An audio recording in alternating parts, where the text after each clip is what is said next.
the contradictions that you get in the book, I do think are central to trying to understand Mr. Trump, this individual who, whether his successes have been as great as he says, nonetheless, there have been these very, very significant business successes.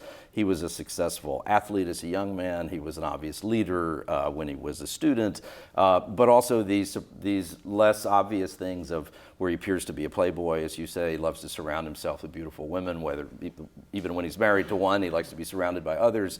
But in the end, relatively little evidence of, beyond certain specific things that we will get to, but in the end, as you say, someone who wasn't a drinker, wasn't a drug user, but hanging out with people who were, because he liked being in this glitzy setting, but then going home at the end of the night, and it would seem by himself most of the time. Yeah, one of those things that we looked at quite carefully is one of the things Trump boasts about is he's never had a drink in his life. Well, when you say never to a reporter, that raises all kinds of alarms. So we dangerous superlative, yeah, right. Exactly. Yeah. So we talked to a lot of people at every stage of his life, from his classmates, neighbors, friends growing up, all the way through his business associates, people who were very close to him at various stages, and indeed, he seems never to have had a drink in his life, despite the fact that he hung out at the disco clubs of New York in the 70s, was really in kind of a cocaine-filled scene in that period. But he was using that scene